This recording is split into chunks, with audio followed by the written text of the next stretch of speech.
Day 9. The Introduction. Endeth here the 8th day of the Decameron, beginneth the 9th, in which, under the rule of Aemilia, discourse is had, at the discretion of each, of such matters as most commend themselves to each in turn. The luminary, before whose splendor the night takes wing, had already changed the 8th heaven from azure to the lighter blue, and in the meads the flowers were beginning to lift their heads, when Aemilia, being risen, roused her fair gossips, and likewise the young men.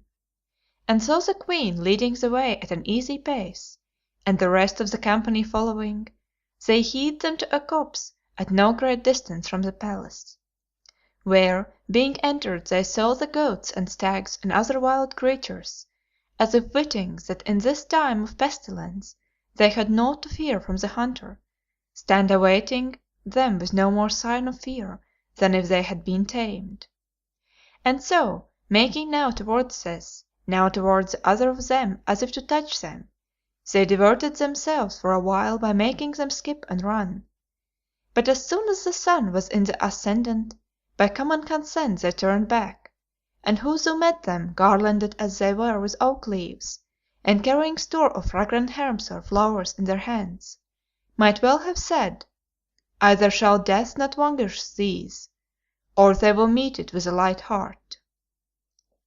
So slowly wended they their way, now singing, now bandying gibes and merry jests, to the palace, where they found all things in order meet, and their servants in blithe and merry cheer.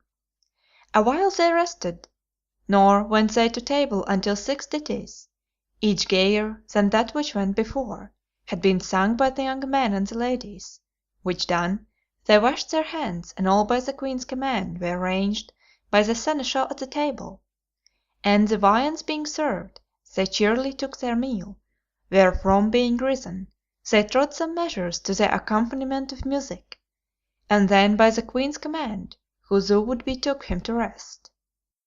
However, the accustomed hour being come, they all gathered at the wonted spot for their discoursing, and the Queen, bending her regard upon Philomela, bade her make a beginning of the day's story-telling, which she with a smile did on this wise. End of Introduction of the Day 9. Day 9. The First Story.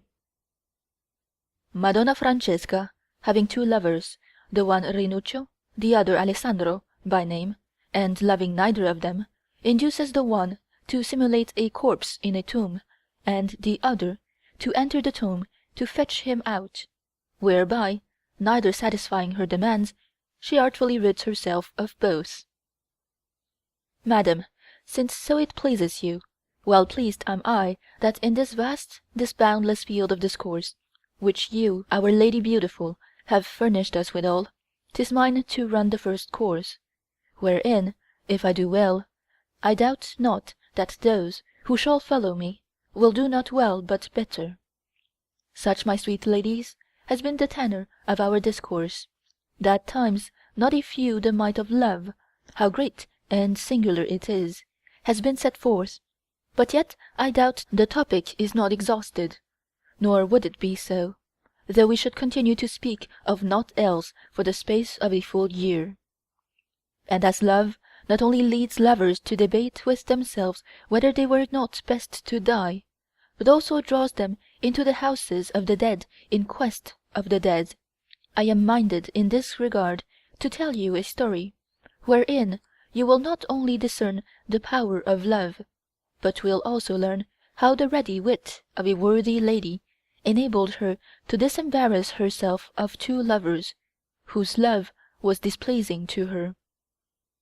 Know then that there dwelt aforetime in the city of Pistoia a most beauteous widow lady, of whom it so befell that two of our citizens, the one Rinuccio Palermini, the other Alessandro Chiaramontesi by name, tarrying at Pistoia, for that they were banished from Florence, became, neither witting how it stood with the other, in the last degree enamoured, wherefore each used all his arts to win the love of Madonna Francesca de Lazzari. Such was the lady's name, and she, being thus continually plied with embassage and entreaties on the part of both, and having indiscreetly lent ear to them from time to time, found it no easy matter discreetly to extricate herself, when she was minded to be rid of their pestering, until it occurred to her to adopt the following expedient, to wit, to require of each a service, such as, though not impracticable, she deemed none would actually perform, to the end that, they making default, she might have a decent and colourable pretext for the refusing any longer to receive their embassages. Which expedient was on this wise. One day there died in Pistoia, and was buried in a tomb outside the church of the Friars Minors, a man, who, though his forebears had been gentlefolk, was reputed the very worst man, not in Pistoia only, but in all the world. And therewithal he was of form and feature so prematurely hideous, that whoso knew him not could scarce see him for the first time without a shudder. Now the lady pondering her design on the day of this man's death, it occurred to her that he might in a measure subserve its accomplishment. Wherefore she said to her maid, "Thou knowest to what worry and annoyance I am daily put by the embassages of these two Florentines, Rinuccio and Alessandro. Now I am not disposed to gratify either of them with my love, and therefore, to shake them off, I am minded, as they make such great protestations, to put them to the proof by requiring of each something which I am sure he will not perform, and thus to rid myself of their pestering. So list what I mean to do. Thou knowest that this morning there was interred in the ground of the Friars Minors the Scanadio, such was the name of the bad man of whom we spoke but now, whose aspect, while yet he lived, appalled even the bravest among us. Thou wilt therefore go privately to Alessandro, and say to him, Madonna Francesca sends thee word by me that the time is now come when thou mayest win that which thou hast so much desired, to wit, her love, and joyance thereof, if thou be so minded, on the following terms. For a reason which thou shalt learn hereafter, one of her kinsmen is to bring home to her tonight the corpse of Scanadio, who was buried this morning, and she, standing in mortal dread of this man, would fain not see him, wherefore she prays thee to do her a great service, and be so good as to get thee this evening, at the hour of first sleep, to the tomb wherein Scanadio is buried, and go in, and having wrapped thyself in his grave clothes, lie there, as thou wert Scanadio himself, until one come for thee, when thou must say never a word, but let him carry thee forth, and bear thee to Madonna Francesca's house, where she will give thee welcome, and let thee stay with her, until thou art minded to depart, and for the rest thou wilt leave it to her. And if he says that he will gladly do so, well and good; if not, then thou wilt tell him from me, never more to show himself where I am, and as he values his life, to have a care to send me no more embassages. Which done, thou wilt go to Rinuccio Palermini, and wilt say to him, Madonna Francesca lets thee know that she is ready in all respects to comply with thy wishes, so thou wilt do her a great service, which is on this wise. Tonight, about midnight, thou must go to the tomb wherein was this morning interred Scanadio, and saying never a word, whatever thou mayst hear or otherwise be ware of, bear him gently forth to Madonna Francesca's house, where thou shalt learn wherefore she requires this of thee, and shalt have thy solace of her. And if thou art not minded to obey her in this, say that thou never more send her embassage.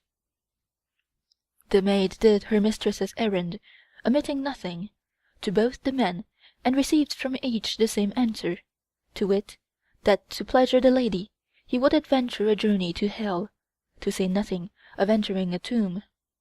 With which answer the maid returned to the lady, who waited to see if they would be such fools as to make it good. Night came, and at the hour of first sleep Alessandro Chiaramontesi stripped to his doublet, quitted his house, and bent his steps towards Scannadio's tomb, with intent there to take the dead man's place.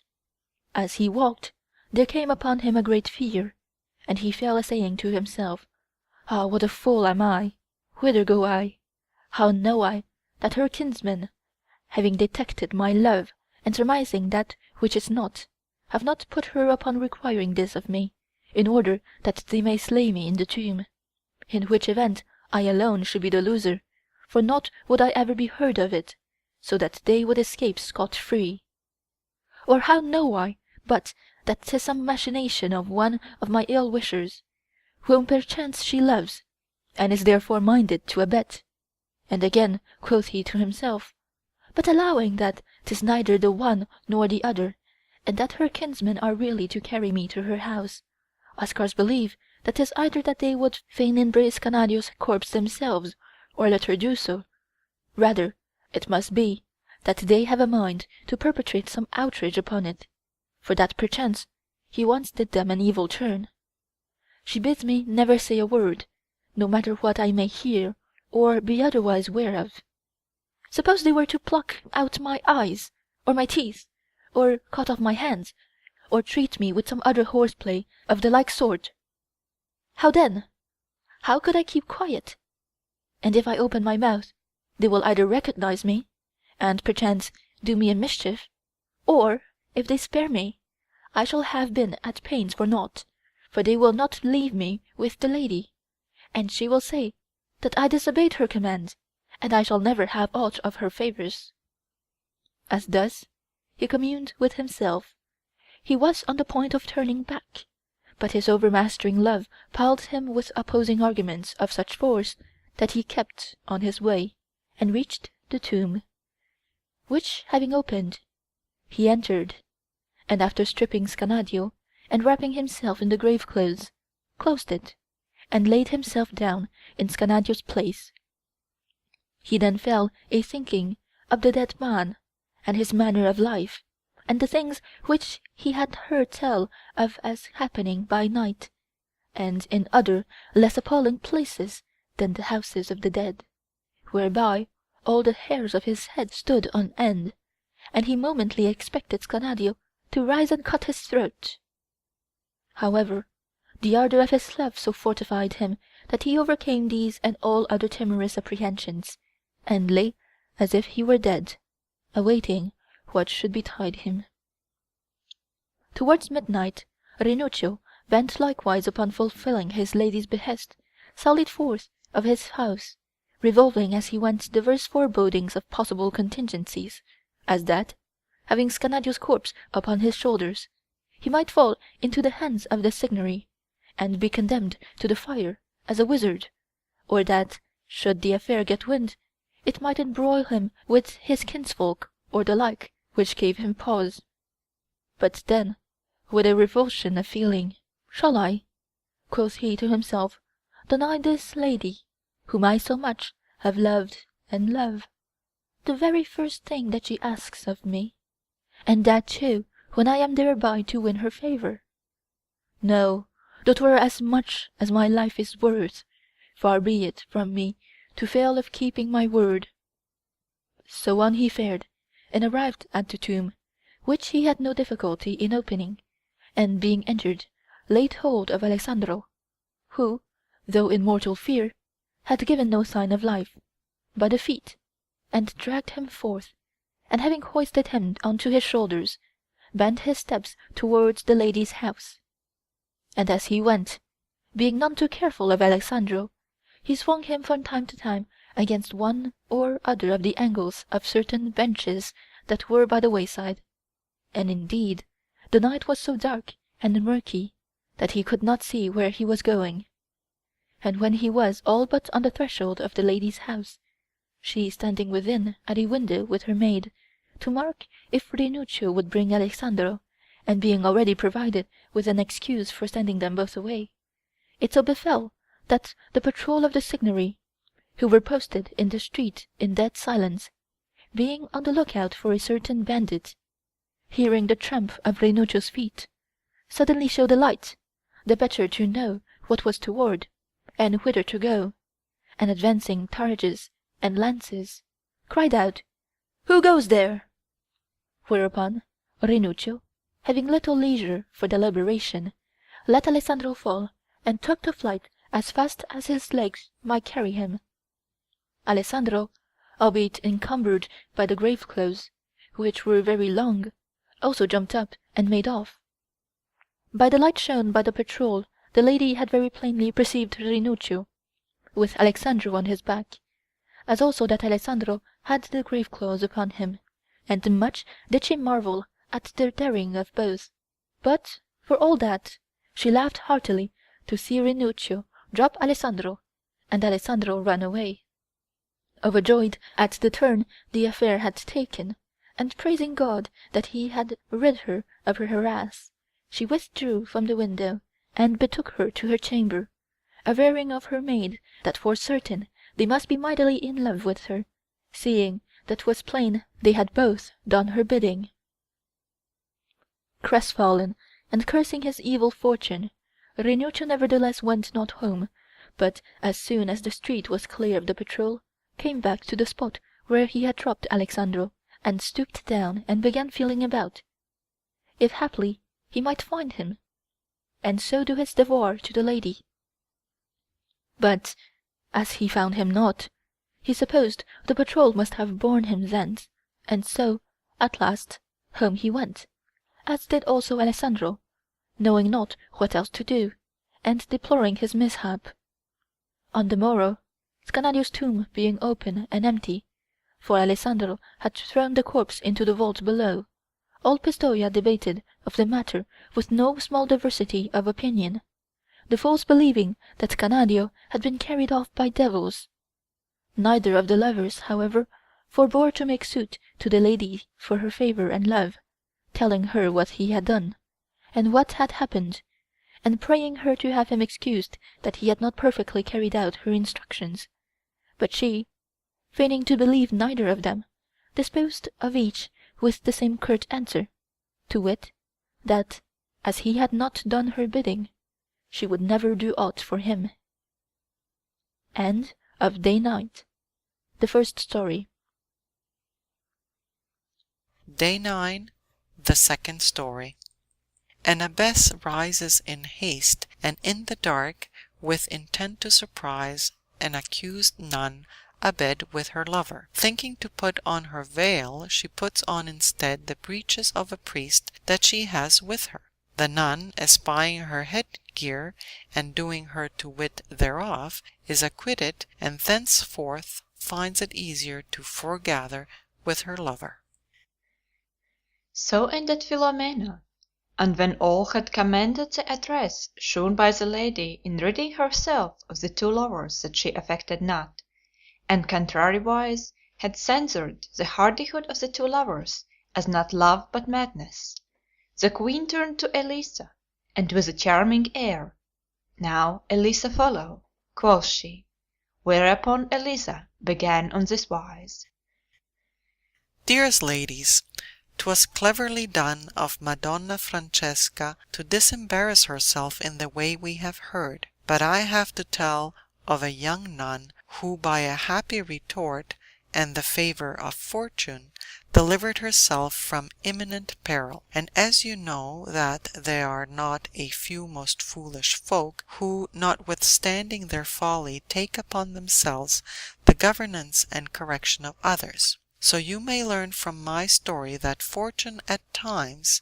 justly puts them to shame, which befell the abbess, who was the superior of the nun of whom I am about to speak. You are to know then that in a convent in Lombardy of very great repute for strict and holy living there was, among other ladies that there wore the veil, a young woman of noble family and extraordinary beauty. Now Isapetta, for such was her name, having speech one day of one of her kinsmen at the grate, became enamored of a fine young gallant that was with him, who, seeing her to be very fair, and reading her passion in her eyes, was kindled with a like flame for her. which mutual and unsolaced love they bore a great while, not without great suffering to both.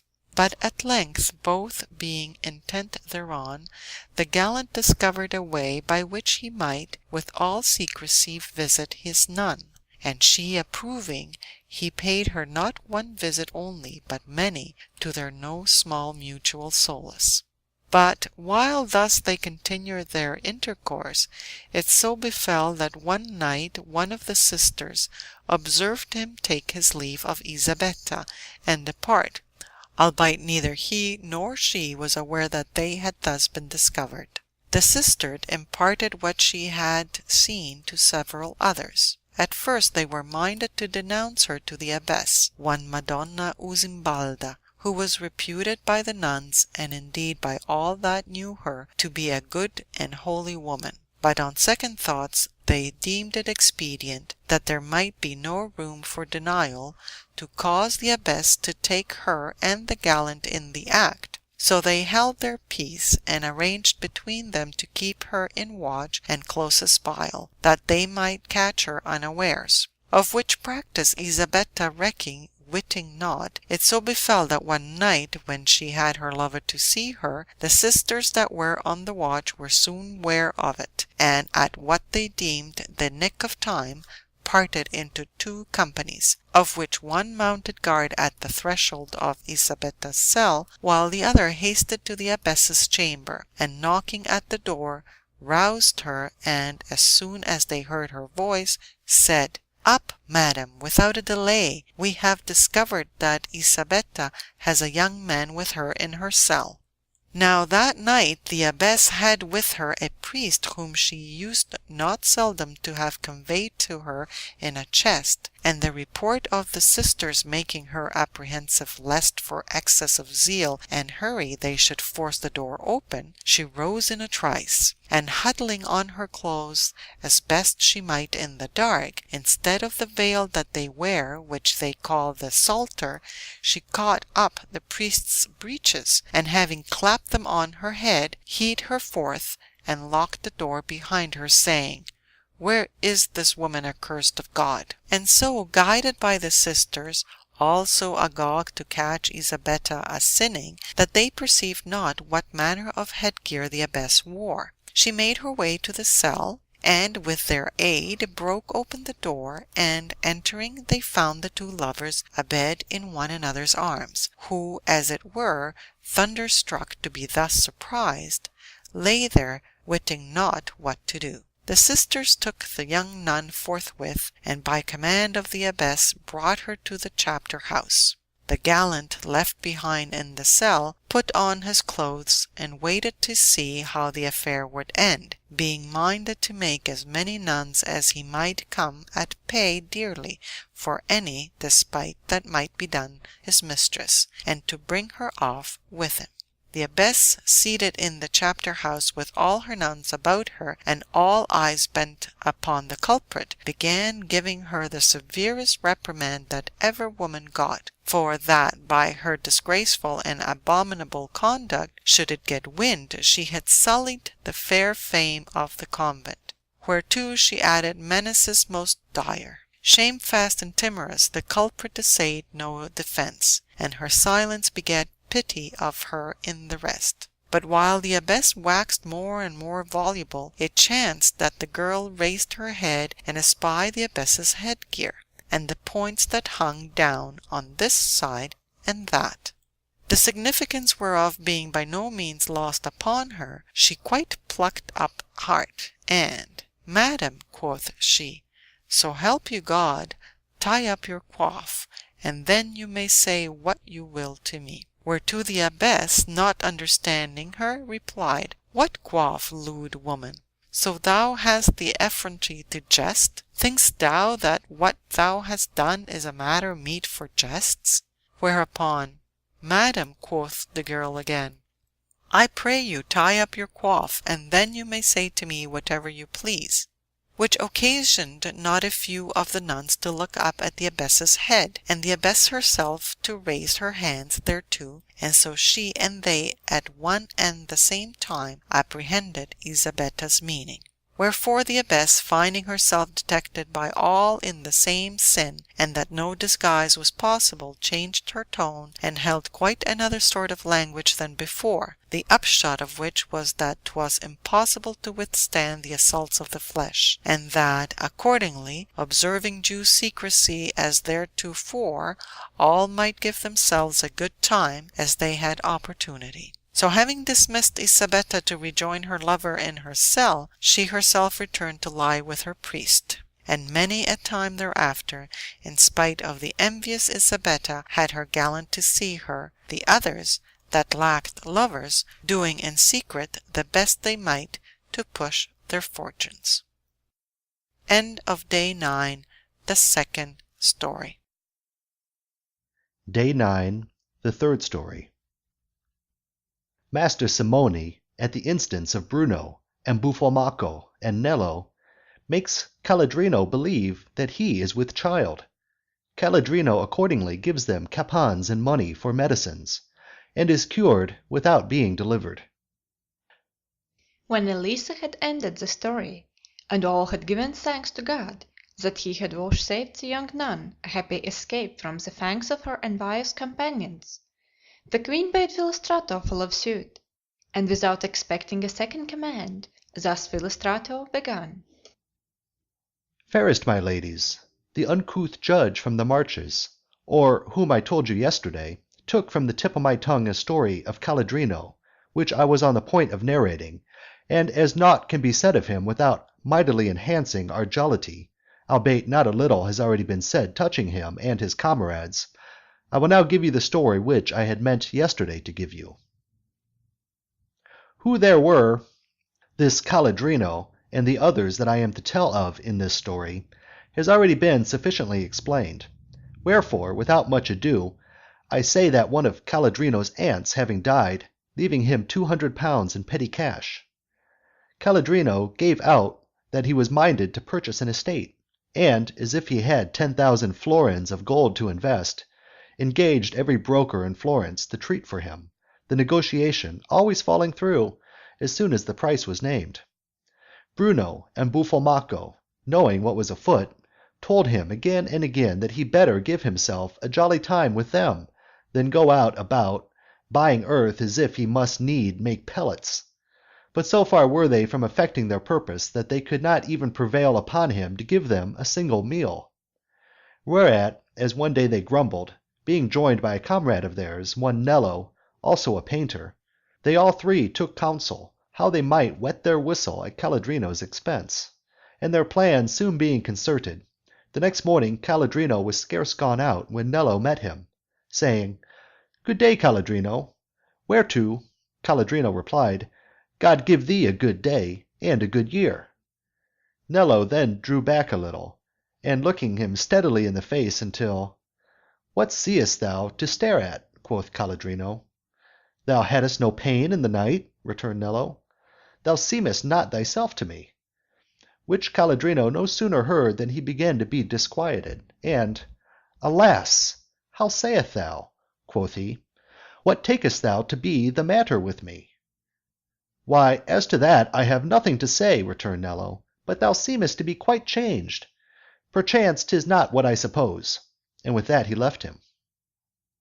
Caladrino, anxious, though he could not in the least have said why, went on, and soon Buffalmacco was not far off, and had observed him part from Nello, made up to him and greeted him, asking him if he was not in pain. "I cannot say," replied Caladrino. "'Twas but now that Nello told me that I looked quite changed. Can it be that there is aught the matter with me?" "Aught?" quoth Buffalmacco. "Ay, indeed, there might be a trifle the matter with thee. Thou lookest to be half dead, man." Caladrino now began to think he must have a fever. Then up came Bruno, and the first thing he said was, "Why, Caladrino, how ill thou lookest! Thy appearance is that of a corpse. How dost thou feel?" To be thus accosted by all three left no doubt in Caladrino's mind that he was ill, and so, "What shall I do?" quoth he, in a great fright. "My advice," replied Bruno, "is that thou go home, and get thee to bed, and cover thee well up, and send thy water to Master Simone, who, as thou knowest, is such a friend of ours. He will tell thee at once what thou must do, and we will come to see thee, and will do aught that may be needful. And Nello then joining them, they all three went home with Caladrino, who, now quite spent, went straight to his room, and said to his wife, "Come now, wrap me up well, I feel very ill." And so he laid himself on the bed, and sent a maid with his water to Master Simone, who had then his shop in the Mercato Vecchio, at the sign of the Pumpkin.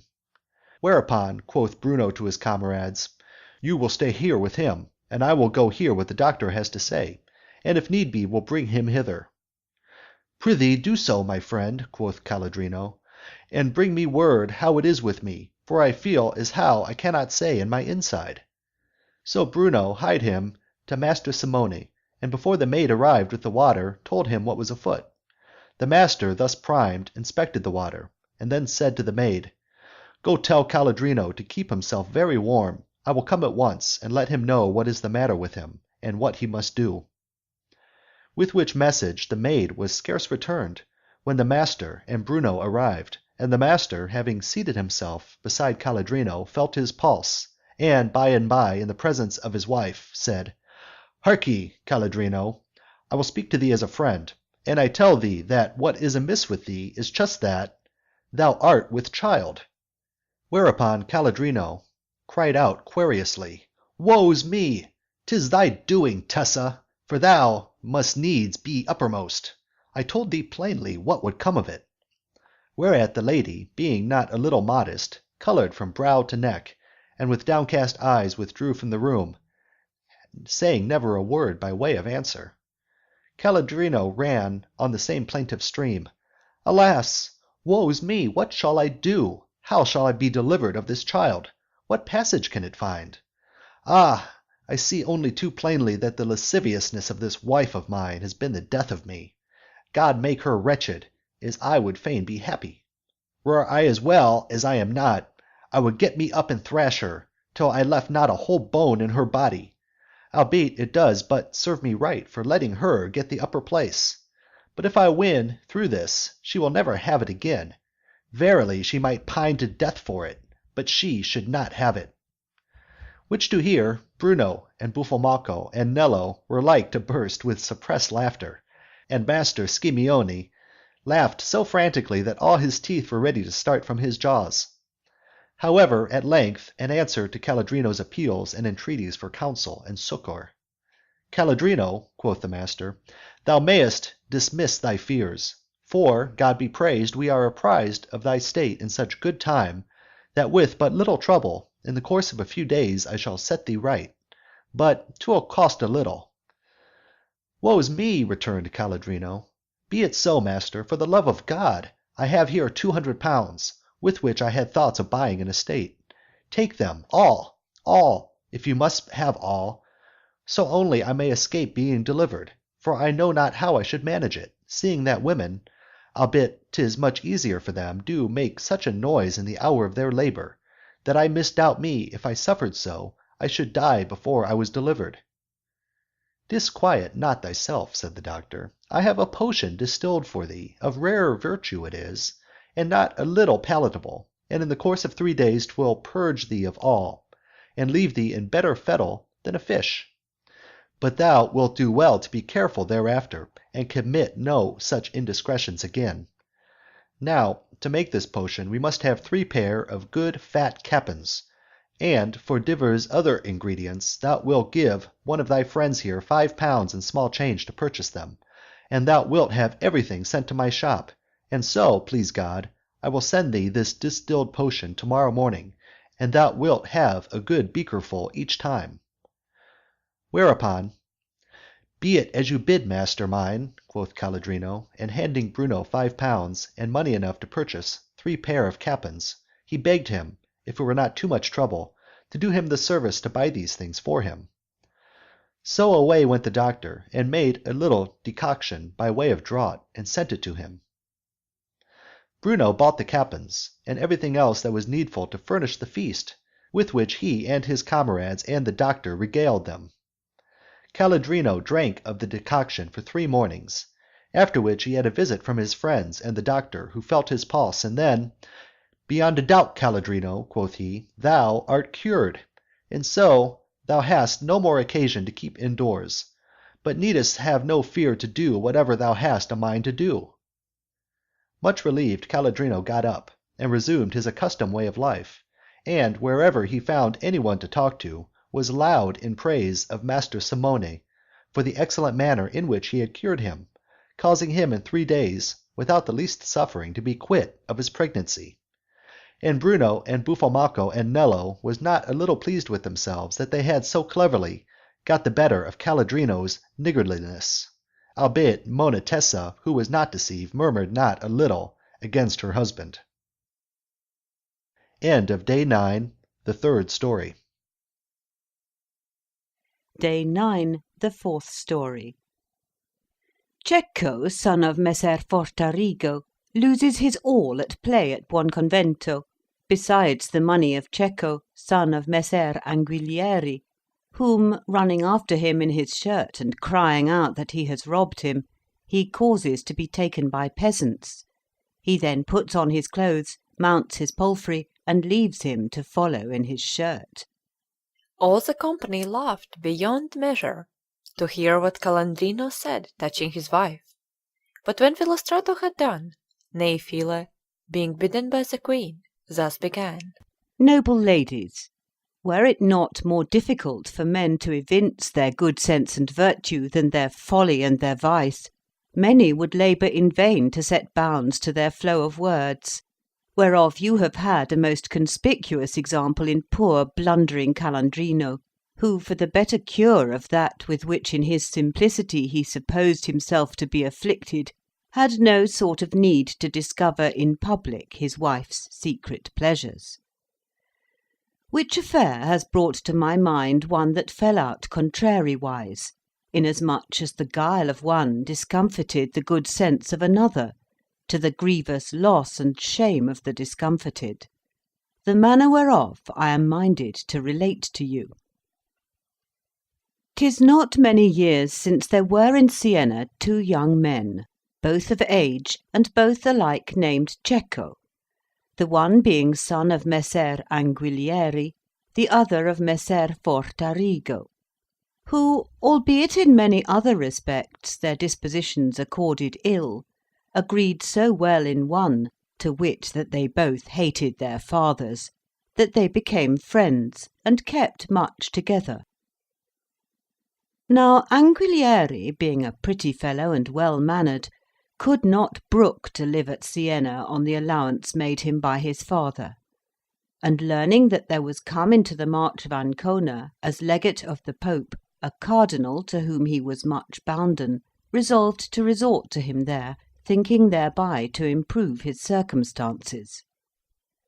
So, having acquainted his father with his purpose, he prevailed upon him to give him there and then all that he would have given him during the next 6 months, that he might have the wherewith to furnish himself with apparel and a good mount, so as to travel in a becoming manner. And as he was looking out for some one to attend him as his servant, Fortarigo, hearing of it, came presently to him, and besought him with all earnestness to take him with him as his groom or servant, or what he would, and he would be satisfied with his keep, without any salary whatsoever. Whereto Anguilieri made answer that he was not disposed to take him, not but that he well knew that he was competent for any service that might be required of him, but because he was given to play, and therewithal would at times get drunk. Fortarigo assured him with many an oath that he would be on his guard to commit neither fault, and added thereto such instant entreaties that Anguilieri was, as it were, vanquished, and consented. So one morning they took the road for Buonconvento, being minded there to breakfast. Now when Anguilieri had breakfasted, as 'twas a very hot day, he had a bed made in the inn, and having undressed with Fortarigo's help, he composed himself to sleep, telling Fortarigo to call him on the stroke of 9. Anguillieri thus sleeping, Fortarigo repaired to the tavern, where, having slaked his thirst, he sat down to a game with some that were there, who speedily won from him all his money, and thereafter in like manner all the clothes he had on his back. Wherefore he, being anxious to retrieve his losses, went, stripped as he was to his shirt, to the room where lay Anguillieri, and seeing that he was sound asleep, he took from his purse all the money that he had, and so went back to the gaming table and staked it, and lost it all as he had his own. By and by Anguillieri woke, and got up and dressed, and called for Fortarigo, and as Fortarigo answered not, he supposed that he must have had too much to drink, and be sleeping it off somewhere, as was his wont. He accordingly determined to leave him alone, and doubting not to find a better servant at Corsignano, he let saddle his palfrey and attach the valise. But when, being about to depart, he would have paid the host, never a coin could he come by. Whereat there was no small stir, so that all the inn was in an uproar, Anguillieri averring that he had been robbed in the house, and threatening to have them all arrested and taken to Siena. When lo, who should make his appearance but Fortarigo in his shirt, intent now to steal the clothes as he had stolen the moneys of Anguillieri. And marking that Anguillieri was accoutred for the road, "How is this, Anguillieri?" quoth he. "Are we to start so soon?" "Nay, but wait a little. One will be here presently that has my doublet in pawn for 38 soldi. I doubt not that he will return it me for 35 soldi if I pay money down." And while they were yet talking, in came one that made it plain to Anguillieri that 'twas Fortarigo that had robbed him of his money, for he told him the amount that Fortarigo had lost. Whereat Anguillieri, in a towering passion, rated Fortarigo right soundly, and, but that he stood more in fear of man than of God, would have suited action to word. And so, threatening to have him hanged by the neck and proclaimed an outlaw at the gallows tree of Siena, he mounted his horse. Fortarigo, making as if 'twas not to him but to another that Anguillieri thus spoke, made answer, "Come now, Anguillieri, we were best have done with all this idle talk, and consider the matter of substance. We can redeem for 35 soldi if we pay forthwith, but if we wait till to-morrow, we shall not get off with less than 38, the full amount of the loan, and 'tis because I staked by his advice that he will make me this allowance. Now why should not we save these 3 soldi?" Whereat Anguillieri waxed well nigh desperate, more particularly that he marked that the bystanders were scanning him suspiciously, as if, so far from understanding that Fortarigo had staked and lost his, Anguillieri's, money, they gave him credit for still being in funds. So he cried out, "What have I to do with thy doublet? 'Tis high time thou wast hanged by the neck, that, not content with robbing me and gambling away my money, thou must needs also keep me in parley here and make mock of me, when I would fain be gone." Fortarigo, however, still persisted in making believe that Anguillieri did not mean this for him, and only said, "Nay, but why wilt not thou save me these 3 soldi? Think'st thou I can be of no more use to thee? Prithee, an thou lovest me, do me this turn. Wherefore in such a hurry? We have time enough to get to Torrenieri this evening. Come now, out with thy purse. Thou knowest I might search Siena through and not find a doublet that would suit me so well as this, and for all I let him have it for 38 soldi, 'tis worth 40 or more, so thou wilt wrong me twice over." Vexed beyond measure that after robbing him Fortarigo should now keep him clavering about the matter, Anguillieri made no answer, but turned his horse's head and took the road for Torrenieri. But Fortarigo, with cunning malice, trotted after him in his shirt, and 'twas still his doublet, that he would have of him. And when they had thus ridden 2 good miles, and Anguillieri was forcing the pace to get out of earshot of his pestering, Fortarigo espied some husbandmen in a field beside the road, a little ahead of Anguillieri, and fell a shouting to them amain, "Take thief! Take thief!" Whereupon they came up with their spades and their mattocks, and barred Anguillieri's way, supposing that he must have robbed the man that came shouting after him in his shirt, and stopped him and apprehended him, and little indeed did it avail him to tell them who he was, and how the matter stood, for up came Fortarigo with a wrathful air, and "I know not," quoth he, "why I spare to kill thee on the spot, traitor, thief that thou art, thus to despoil me and give me the slip." And then, turning to the peasants, "You see, gentlemen," quoth he, "in what a trim he left me in the inn, after gambling away all that he had with him and on him. Well, indeed, may I say that under God 'tis to you I owe it that I have thus come by my own again, for which cause I shall ever be beholden to you." Anguillieri also had his say, but his words passed unheeded. Fortarigo, with the help of the peasants, compelled him to dismount, and having stripped him, donned his clothes, mounted his horse, and leaving him barefoot and in his shirt, rode back to Siena, giving out on all hands that he had won the palfrey and the clothes from Anguillieri. So Anguillieri, having thought to present himself to the cardinal in the march, a wealthy man, returned to Buonconvento poor and in his shirt, and being ashamed for the time to show himself in Siena, pledged the nag that Fortarigo had ridden for a suit of clothes, and betook him to his kinsfolk at Corsignano, where he tarried until he received a fresh supply of money from his father. Thus, then, Fortarigo's guile disconcerted Anguillieri's judicious purpose, albeit when time and occasion served, it was not left unrequited. End of Day 9, the Fourth Story. Day 9, the Fifth Story. Calandrino being enamoured of a damsel, Bruno gives him a scroll, averring that if he but touch her therewith, she will go with him. He is found with her by his wife, who subjects him to a most severe and vexatious examination. So, at no great length, ended Neifile her story, which the company allowed to pass with none too much laughter or remark. Whereupon the queen, turning to Fiammetta, bade her follow suit. Fiammetta, with mien most gladsome, made answer that she willingly obeyed, and thus began.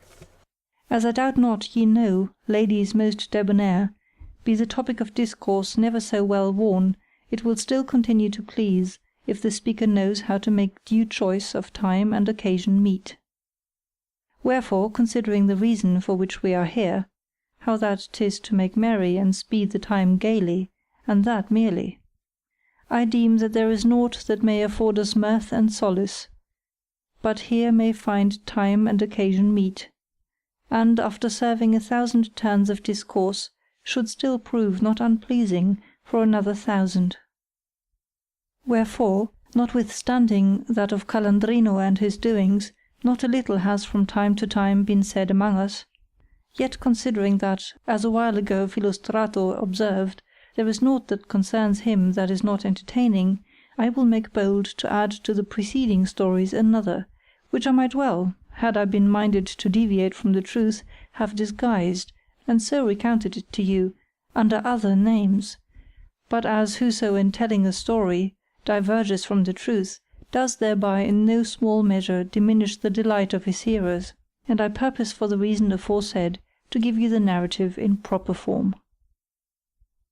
Niccolo Cornacchini, one of our citizens and a man of wealth, had among other estates a fine one at Camerata, on which he had a grand house built, and engaged Bruno and Buffalmacco to paint it throughout, in which task, for that 'twas by no means light, they associated with them Nello and Calandrino, and so set to work.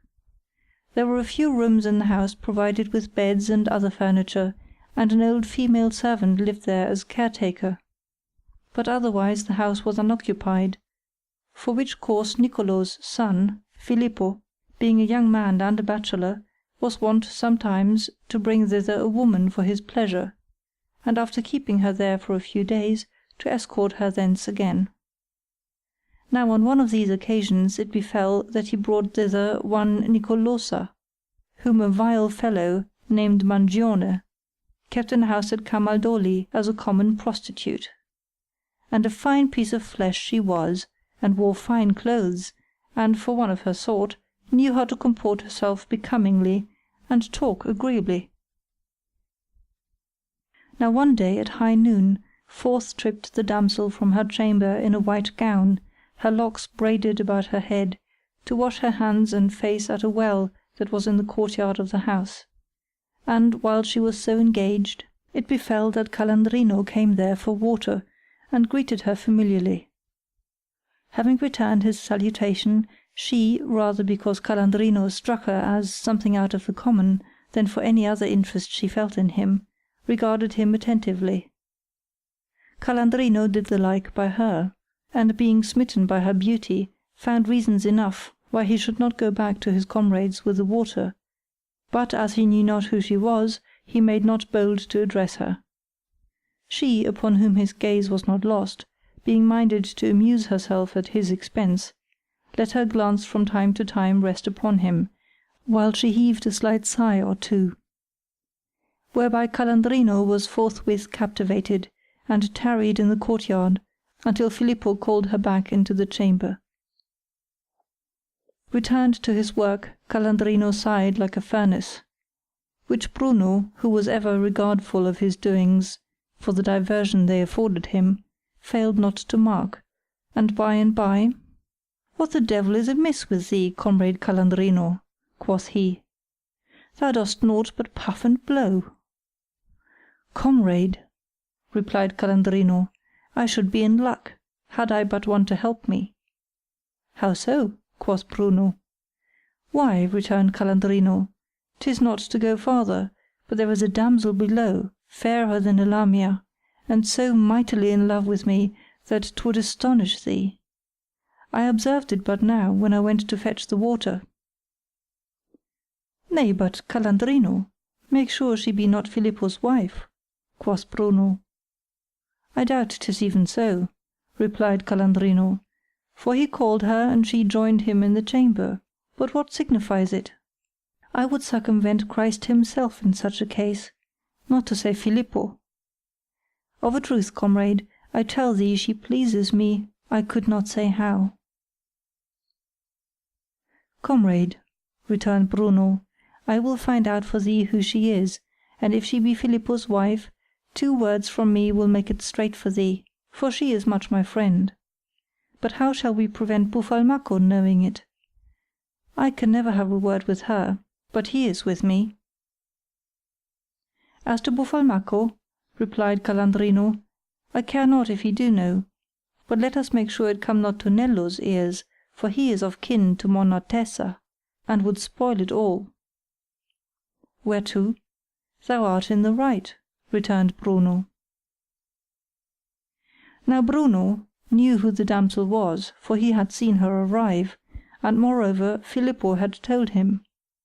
So, Calandrino having given over working for a while, and betaken him to her, Bruno acquainted Nello and Buffalmacco with the whole story, and thereupon they privily concerted how to entreat him in regard of his love affair. Wherefore, upon his return, quoth Bruno softly, "Didst see her?" "Ay, woe's me," replied Calandrino, "she has stricken me to the death." Quoth Bruno, "I will go see if she be the lady I take her to be, and if I find that 'tis so, leave the rest to me." Whereupon down went Bruno, and found Filippo and the damsel, and fully apprised them what sort of fellow Calandrino was, and what he had told them, and concerted with them what each should do and say, that they might have a merry time together over Calandrino's love affair. He then rejoined Calandrino, saying, 'tis the very same, and therefore the affair needs very delicate handling, for, if Philippa were but ware thereof, not all Arno's waters would suffice to cleanse us. However, what should I say to her from thee, if by chance I should get speech of her?" "If faith," replied Calandrino, "why, first of all, thou wilt tell her that I wish her 1,000 bushels of the good seed of generation, and then that I am her servant, and if she is fain of aught, thou takest me?" "Ay," quoth Bruno, "leave it to me." Supper time came, and the day's work done, they went down into the courtyard, Filippo and Nicolosa being there, and there they tarried a while to advance Calandrino's suit. Calandrino's gaze was soon riveted on Nicolosa, and so strange and startling were the gestures that he made, that they would have given sight to the blind. She, on her part, used all her arts to inflame his passion, primed as she had been by Bruno, and diverted beyond measure as she was by Calandrino's antics, while Filippo, Buffalmacco, and the rest feigned to be occupied in converse, and to see naught of what passed. However, after a while, to Calandrino's extreme disgust, they took their leave, and as they bent their steps towards Florence, "I warrant thee," quoth Bruno to Calandrino, "she wastes away for thee like ice in the sunlight. By the body o' God, if thou wert to bring thy rebeck, and sing to her 1 or 2 of thy love songs, she'd throw herself out of the window to be with thee." Quoth Calandrino, "Think'st thou, comrade, think'st thou, 'twere well I brought it?" "Ay, indeed," returned Bruno. Whereupon, "Ah, comrade," quoth Calandrino, "so thou wouldst not believe me when I told thee to-day. Of a truth I perceive there's ne'er another knows so well what he would be at as I. Who but I would have known how so soon to win the love of a lady like that? Lucky indeed might they deem themselves, if they did it. Those young gallants that go about, day and night, up and down, a-strumming on the eye-stringed viol, and would not know how to gather a handful of nuts once in a millennium. Mayst thou be by, to see when I bring her the rebeck. Thou wilt see fine sport. List well what I say, I am not so old as I look, and she knows it right well, ay, and anyhow, I will soon let her know it, when I come to grapple her. By the very body of Christ, I will have such sport with her, that she will follow me as any love-sick maid follows her swain." "Oh," quoth Bruno, "I doubt not thou wilt make her thy prey, and I seem to see thee bite her dainty vermeil mouth, and her cheeks, that show as twin roses, with thy teeth, that are as so many lute pegs, and afterwards devour her bodily." So encouraged, Calandrino fancied himself already in action, and went about singing and capering in such high glee that 'twas as if he would burst his skin. And so next day he brought the rebeck, and to the no small amusement of all the company sang several songs to her. And in short, by frequently seeing her, he waxed so mad with passion that he gave over working, and 1,000 times a day he would run now to the window, now to the door, and anon to the courtyard, in the chance of catching sight of her; nor did she, astutely following Bruno's instructions, fail to afford him abundance of opportunity. Bruno played the go-between, bearing him her answers to all his messages, and sometimes bringing him messages from her. When she was not at home, which was most frequently the case, he would send him letters from her, in which she gave great encouragement to his hopes, at the same time giving him to understand that she was at the house of her kinsfolk, where as yet he might not visit her. On this wise, Bruno and Buffalmacco so managed the affair as to divert themselves inordinately, causing him to send her, as at her request, now an ivory comb, now a purse, now a little knife, and other such dainty trifles, in return for which they brought him, now and again, a counterfeit ring of no value, with which Calandrino was marvellously pleased. And Calandrino, to stimulate their zeal in his interest, would entertain them hospitably at table, and otherwise flatter them. Now, when they had thus kept him in play for 2 good months, and the affair was just where it had been, Calandrino, seeing that the work was coming to an end, and bethinking him that, if it did so before he had brought his love affair to a successful issue, he must give up all hopes of ever doing so, began to be very instant and importunate with Bruno. So in the presence of the damsel, and by preconcert with her and Filippo, quoth Bruno to Calandrino, "Harkye, comrade, this lady has vowed to me 1,000 times that she will do as thou wouldst have her, and as, for all that, she does naught to pleasure thee, I am of opinion that she leads thee by the nose. Wherefore, as she keeps not her promises, we will make her do so, willy-nilly, if thou art so minded." "Nay, but for the love of God, so be it," replied Calandrino, "and that speedily." "Darest thou touch her, then, with a scroll that I shall give thee?" quoth Bruno. "I dare," replied Calandrino. "Fetch me, then," quoth Bruno, "a bit of skin of an unborn lamb, a live bat, 3 grains of incense, and a blessed candle, and leave the rest to me." To catch the bat taxed all Calandrino's art and craft for the whole of the evening, but having at length taken him, he brought him with the other matters to Bruno, who, having withdrawn into a room by himself, wrote on the skin some cabalistic jargon, and handed it to him, saying, "Know, Calandrino, that if thou touch her with this scroll, she will follow thee forthwith, and do whatever thou shalt wish. Wherefore, should Filippo go abroad to-day, get thee somehow up to her, and touch her, and then go into the barn that is hereby, 'tis the best place we have, for never a soul goes there, and thou wilt see that she will come there too. When she's there thou wottest well what to do." Calandrino, overjoyed as ne'er another, took the scroll, saying only, "Comrade, leave that to me." Now Nello, whom Calandrino mistrusted, entered with no less zest than the others into the affair, and was their confederate for Calandrino's discomfiture. Accordingly, by Bruno's direction, he hied to Florence, and finding Monna Tessa, "Thou hast scarce forgotten, Tessa," quoth he, "what a beating Calandrino gave thee, without the least cause, that day when he came home with the stones from Mugnone, for which I would have thee be avenged, and so thou wilt not. Call me no more kinsman or friend.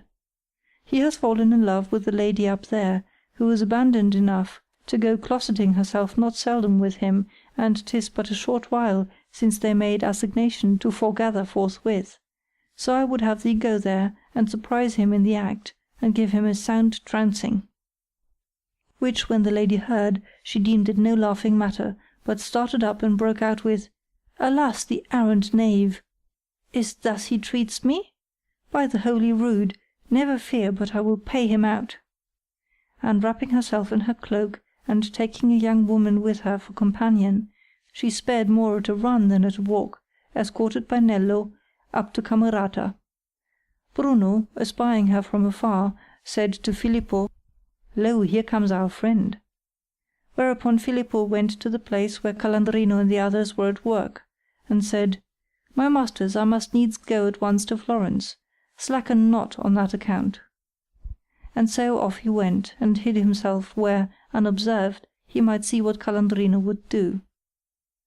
Calandrino waited only until he saw that Filippo was at some distance, and then he went down into the courtyard, where he found Nicolosa alone, and fell a-talking with her. She, knowing well what she had to do, drew close to him, and showed him a little more familiarity than she was wont, whereupon Calandrino touched her with the scroll, and having done so, saying never a word, bent his steps towards the barn, whither Nicolosa followed him, and, being entered, shut the door, and forthwith embraced him, threw him down on the straw that lay there, and got astride of him, and holding him fast by the arms about the shoulders, suffered him not to approach his face to hers, but gazing upon him as if he were the delight of her heart. "O Calandrino, sweet my Calandrino," quoth she, heart of my body, my very soul, my bliss, my consolation! Oh, how long have I yearned to hold thee in my arms, and to have thee all my own!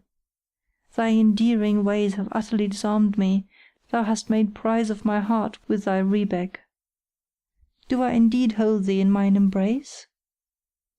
Calandrino, scarce able to move, murmured, Ah, sweet my soul, suffer me to kiss thee.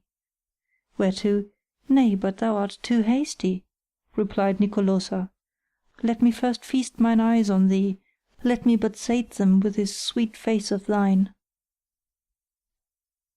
Meanwhile Bruno and Buffalmacco had joined Filippo, so what passed was seen and heard by all three. And while Calandrino was thus intent to kiss Nicolosa, lo, up came Nello with Monna Tessa. By God, I swear they are both there, ejaculated Nello, as they entered the doorway. But the lady, now fairly furious, laid hold of him and thrust him aside, and rushing in, espied Nicolosa astride of Calandrino. Nicolosa no sooner caught sight of the lady than up she jumped, and in a trice was beside Filippo. Monna Tessa fell upon Calandrino, who was still on the floor, planted her nails in his face and scratched it all over. She then seized him by the hair, and hailing him to and fro about the barn, Foul, pestilent cur, quoth she, is this the way thou treatest me? Thou old fool! A murrain on the love I have borne thee! Hast thou not enough to do at home, that thou must needs go falling in love with strange women? And a fine lover thou wouldst make. Dost not thou know thyself, knave? Thou from whose body 'twere not possible to wring enough sap for a sauce. God's faith, 'twas not Tessa that got thee with child. God's curse on her, whoever she was. Verily she must be a poor creature to be enamoured of a jewel of thy rare quality. At sight of his wife, Calandrino, suspended as it were between life and death, ventured no defence. But his face torn to shreds, his hair and clothes all disordered, fumbled about for his capuche, which having found, up he got, and humbly besought his wife not to publish the matter, unless she were minded that he should be cut to pieces, for that she that was with him was the wife of the master of the house. Then God give her a bad year, replied the lady. Whereupon Bruno and Buffalmacco, who by this time had laughed their fill with Filippo and Nicolosa, came up as if attracted by the noise, and after not a little ado pacified the lady, and counselled Calandrino to go back to Florence and stay there, lest Filippo should get wind of the affair, and do him a mischief. So Calandrino, crestfallen and woebegone, got him back to Florence with his face torn to shreds, where, daring not to show himself at Camerata again, he endured day and night the grievous torment of his wife's vituperation. Such was the issue to which, after ministering not a little mirth to his comrades, and also to Nicolosa and Filippo, this ardent lover brought his amour. End of Day 9, the 5th Story. Day 9, the 6th Story.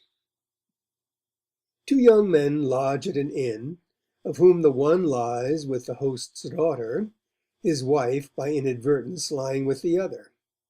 He that lay with the daughter afterwards gets into her father's bed and tells him all, taking him to be his comrade. They bandy words, whereupon the good woman, apprehending the circumstances, gets her to bed with her daughter, and by divers apt words re-establishes perfect accord. Calandrino, as on former occasions, so also on this, moved the company to laughter. However, when the ladies had done talking of his doings, the queen called for a story from Pamphilo, who thus spoke.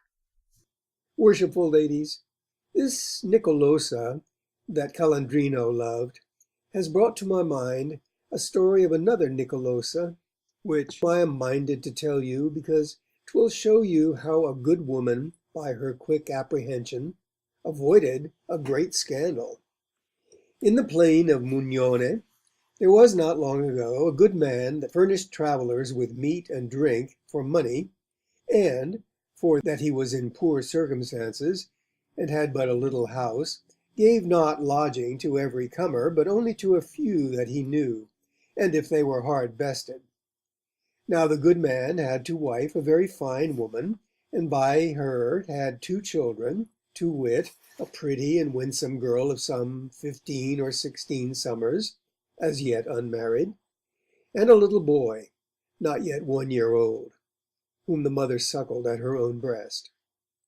The girl had found favour in the eyes of a goodly and mannerly young gentleman of our city, who was not seldom in those parts, and loved her to the point of passion. And she, being mightily flattered to be loved by such a gallant, studied how to comport herself so debonairly as to retain his regard, and while she did so, grew likewise enamoured of him. And divers times, by consent of both, their love had had its fruition. But that Pinocchio, such was the gallant's name, shrank from the disgrace that 'twould bring upon the girl and himself alike. But, as his passion daily waxed apace, Pinocchio, yearning to find himself abed with her, bethought him that he were best contrived to lodge with her father, deeming, from what he knew of her father's economy, that if he did so, he might effect his purpose, and never a soul be the wiser, which idea no sooner struck him than he set about carrying it into effect. So, late one evening, Pinocchio and a trusted comrade, Adriano by name, to whom he had confided his love, hired 2 nags, and having set upon them 2 valises, filled with straw or such like stuff, sallied forth of Florence, and rode by a circuitous route to the plain of Mugnone, which they reached after nightfall. And having fetched a compass, so that it might seem as if they were coming from Romagna, they rode up to the good man's house and knocked at the door. The good man, knowing them both very well, opened to them forthwith, whereupon, "Thou must even put us up to-night," quoth Pinocchio. "We thought to get into Florence, but for all the speed we could make, we are but arrived here, as thou seest, at this hour." "Pinocchio," replied the host, "thou well knowest that I can make but a sorry shift to lodge gentlemen like you. But yet, as night has overtaken you here, and time serves not to betake you elsewhere, I will gladly give you such accommodation as I may." The 2 gallants then dismounted and entered the inn, and having first looked to their horses, brought out some supper that they had carried with them, and supped with the host. Now the host had but one little bedroom, in which were 3 beds, set, as conveniently as he could contrive, 2 on one side of the room, and the third on the opposite side, but for all that there was scarce room enough to pass through. The host had the least discomfortable of the 3 beds made up for the 2 friends, and having quartered them there some little while afterwards, both being awake, but feigning to be asleep, he caused his daughter to get into one of the other 2 beds, while he and his wife took their places in the third, the good woman setting the cradle, in which was her little boy, beside the bed. Such then being the partition made of the beds, Pinocchio, who had taken exact note thereof, waited only until he deemed all but himself to be asleep, and then got softly up and stole to the bed in which lay his beloved, and laid himself beside her. And she according him albeit a timorous yet a gladsome welcome, he stayed there, taking with her that solace of which both are most fain. Pinocchio being thus with the girl, it chanced that certain things, being overset by a cat, fell with a noise that aroused the good woman, who, fearing that it might be a matter of more consequence, got up as best she might in the dark, and betook her to the place whence the noise seemed to proceed. At the same time Adriano, not by reason of the noise, which he heeded not, but perchance to answer the call of nature, also got up, and questing about for a convenient place, came upon the cradle beside the good woman's bed, and not being able otherwise to go by, took it up, and set it beside his own bed, and when he had accomplished his purpose, went back, and giving never a thought to the cradle, got him to bed. The good woman searched until she found that the accident was no such matter as she had supposed, so, without troubling to strike a light to investigate it further, she reproved the cat and returned to the room, and groped her way straight to the bed in which her husband lay asleep. But not finding the cradle there, quoth she to herself, "Alas, blunderer that I am, what was I about? God's faith, I was going straight to the guest's bed." And proceeding a little further, she found the cradle, and laid herself down by Adriano in the bed that was beside it, taking Adriano for her husband. And Adriano, who was still awake, received her with all due benignity, and tackled her more than once, to her no small delight. Meanwhile, Pinocchio, fearing lest sleep should overtake him while he was yet with his mistress, and having satisfied his desire, got up and left her, to return to his bed.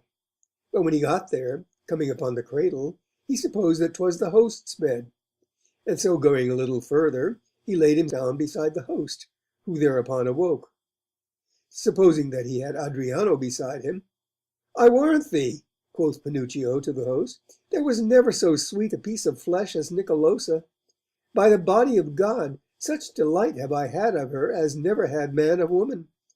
And mark me, since I left thee, I have gotten me up to the farm 6 times." Which tidings the host, being none too well pleased to learn, said first of all to himself, "What the devil does this fellow here?" Then, his resentment getting the better of his prudence, "'Tis a gross affront thou hast put upon me, Pinocchio," quoth he, "nor know I what occasion thou hast to do me such a wrong. But by the body of God I will pay thee out." Pinocchio, who was not the most discreet of gallants, albeit he was now apprised of his error, instead of doing his best to repair it, retorted, "And wilt thou pay me out? What canst thou do?"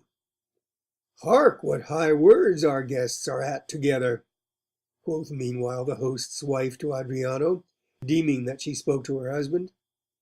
"Let them be," replied Adriano with a laugh. "God give them a bad year. They drank too much yestereve."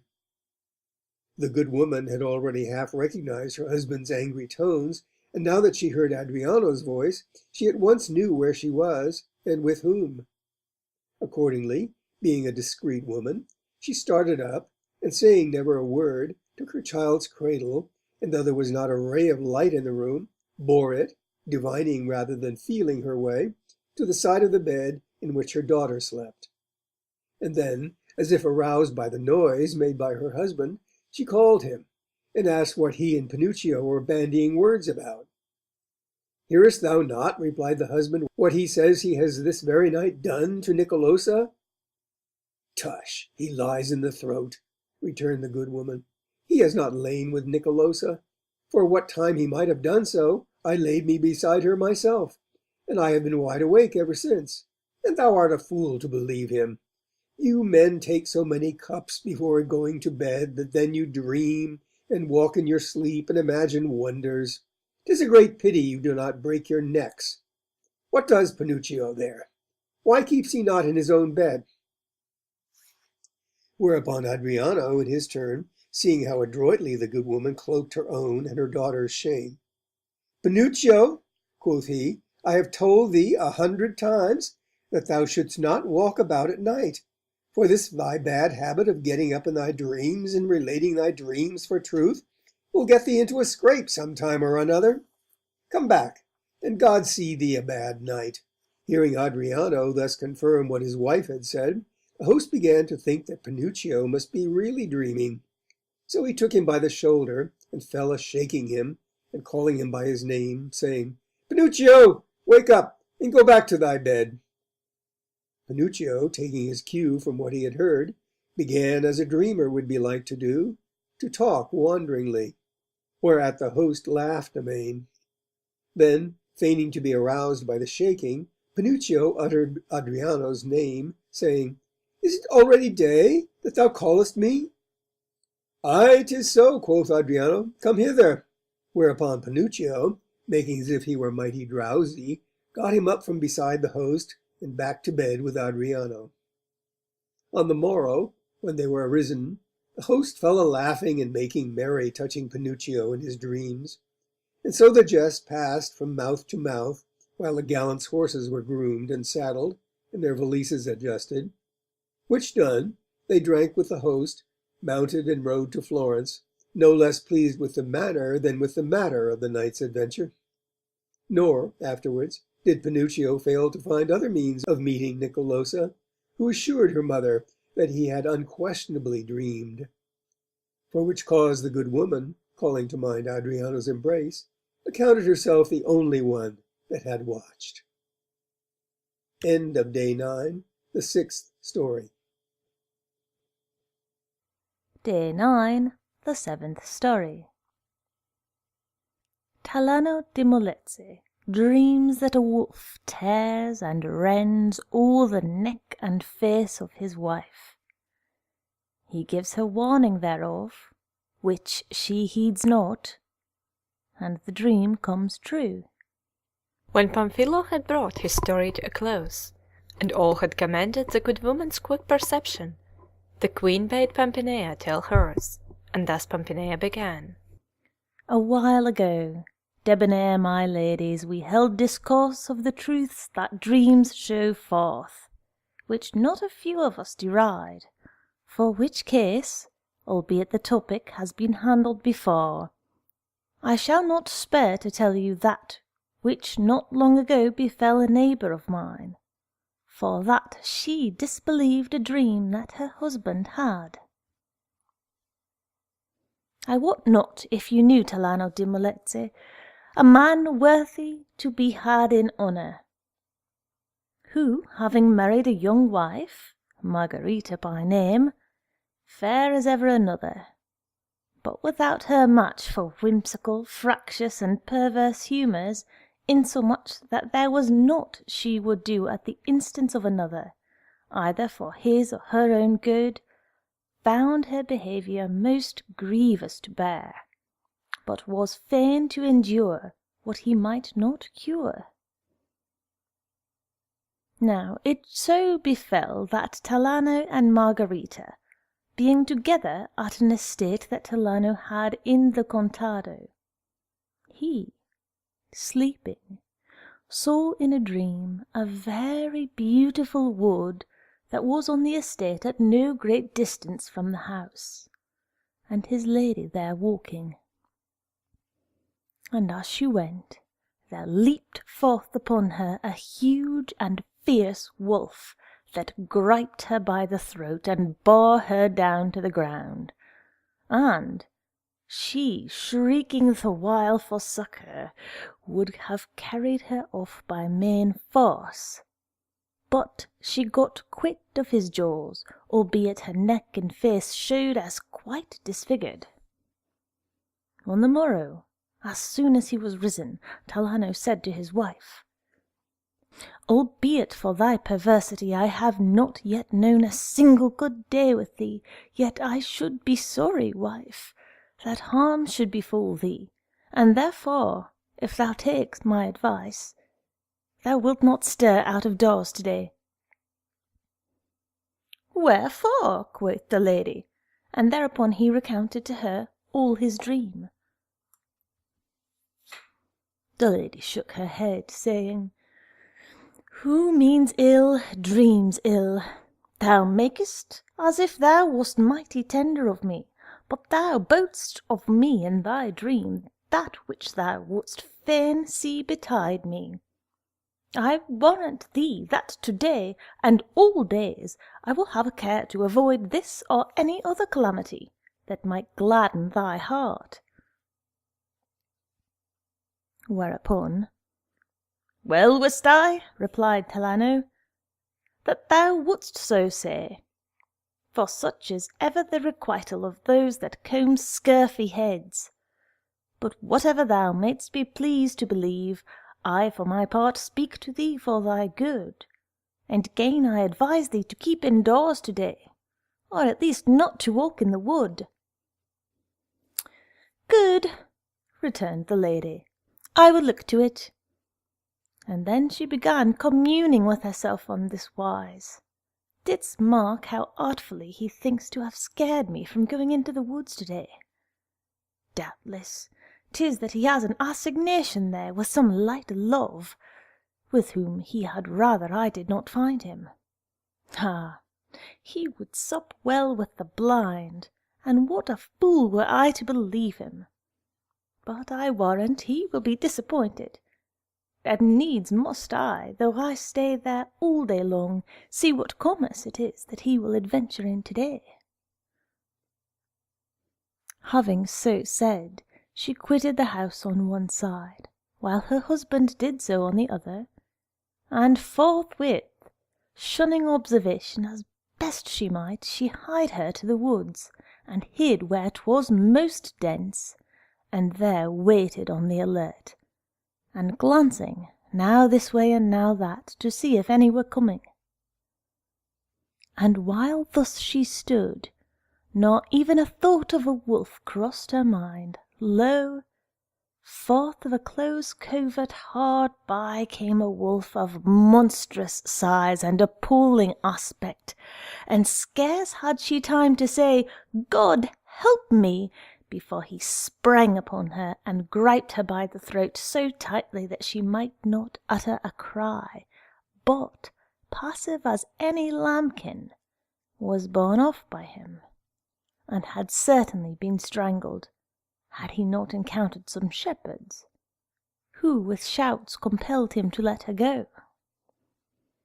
The shepherds recognized the poor hapless woman, and bore her home, where the physicians by dint of long and careful treatment cured her, howbeit the whole of her throat and part of her face remained so disfigured that, fair as she had been before, she was ever thereafter most foul and hideous to look upon. Wherefore, being ashamed to show her face, she did many a time bitterly deplore her perversity, in that, when it would have cost her nothing, she would nevertheless pay no heed to the true dream of her husband. End of Day 9, the 7th Story. Day 9, the 8th Story. Biondello gulls Ciacco in the matter of a breakfast, for which prank Ciacco is cunningly avenged on Biondello, causing him to be shamefully beaten. All the company by common consent pronounced it no dream, but a vision that Talano had had in his sleep, so exactly, no circumstance lacking, had it fallen out according as he had seen it. However, as soon as all had done speaking, the queen bade Lauretta follow suit, which Lauretta did on this wise. As, most discreet my ladies, those that have preceded me today have almost all taken their cue from somewhat that has been said before, so, prompted by the stern vengeance taken by the scholar in Pampinea's narrative of yesterday, I am minded to tell you of a vengeance that was indeed less savage, but for all that grievous enough to him on whom it was wreaked. Wherefore I say that there was once at Florence one that all folk called Ciacco, a man second to none that ever lived for inordinate gluttony, who, lacking the means to support the expenditure which his gluttony demanded, and being for the rest well-mannered and well furnished with excellent and merry jests, did, without turning exactly court jester, cultivate a somewhat biting wit, and loved to frequent the houses of the rich and such as kept good tables, whither, bidden or unbidden, he not seldom resorted for breakfast or supper. There was also in those days at Florence one that was called Biondello, a man very short of stature, and not a little debonair, more trim than any fly, with his blond locks surmounted by a coif, and never a hair out of place, and he and Ciacco were two of a trade. Now, one morning in Lent, Biondello, being in the fish market, purchasing 2 mighty fat lampreys for Messer Vieri de' Cerchi, was observed thus engaged by Ciacco, who came up to him, and "What means this?" quoth he. "Why," replied Biondello, "'tis that yestereve Messer Corso Donati had 3 lampreys, much finer than these, and a sturgeon sent to his house; but as they did not suffice for a breakfast that he is to give certain gentlemen, he has commissioned me to buy these 2 beside. Wilt thou not be there?" "Ay, marry, that will I," returned Ciacco. And in what he deemed due time, he hied him to Messer Corso Donati's house, where he found him with some of his neighbours not yet gone to breakfast. And being asked by Messer Corso with what intent he was come, he answered, I am come, sir, to breakfast with you and your company. And welcome art thou, returned Messer Corso. Go we then to breakfast, for 'tis now the time. So to table they went, where nought was set before them but peas and the inward part of the tunny salted, and afterwards the common fish of the Arno fried. Wherefore Giaco, not a little wroth at the trick that he perceived Biondello had played him, resolved to pay him out. And not many days after, Biondello, who had meanwhile had many a laugh with his friends over Giaco's discomfiture, met him, and after greeting him, asked him with a laugh what Messer Corso's lampreys had been like. That question, replied Giaco, thou wilt be able to answer much better than I before 8 days are gone by. And parting from Biondello upon the word, he went forthwith and hired a cozening rogue, and having thrust a glass bottle into his hand, brought him within sight of the Loggia di Cavicciulli, and there, pointing to a knight, one Messer Filippo Argenti, a tall man and stout, and of a high courage, and haughty, choleric, and cross-grained as ne'er another, he said to him, Thou wilt go flask in hand to Messer Filippo, and wilt say to him, I am sent for you, sir, by Biondello, who entreats you to be pleased to colour this flask for him with some of your good red wine, for that he is minded to have a good time with his catamites. And of all things have a care that he lay not hands upon thee, for he would make thee rue the day, and would spoil my sport. Have I aught else to say? inquired the rogue. Nothing more, returned Giaco. And now get thee gone, and when thou hast delivered the message, bring me back the flask, and I will pay thee. So away went the rogue, and did the errand to Messer Filippo, who forthwith, being a hasty man, jumped to the conclusion that Biondello, whom he knew, was making mock of him, and while an angry flush overspread his face, Colour the flask, forsooth, quoth he, and catamites! God send thee and him a bad year! And therewith up he started, and reached forward to lay hold of the rogue, who, being on the alert, gave him the slip and was off, and reported Messer Filippo's answer to Giaco, who had observed what had passed. Having paid the rogue, Giaco rested not until he had found Biondello, to whom, "Wast thou but now," quoth he, "at the Loggia di Cavicciulli?" "Indeed, no," replied Biondello. "Wherefore such a question?" "Because," returned Giaco, "I may tell thee that thou art sought for by Messer Filippo, for what cause I know not." "Good," quoth Biondello, "I will go thither and speak with him." So away went Biondello, and Giaco followed him to see what course the affair would take.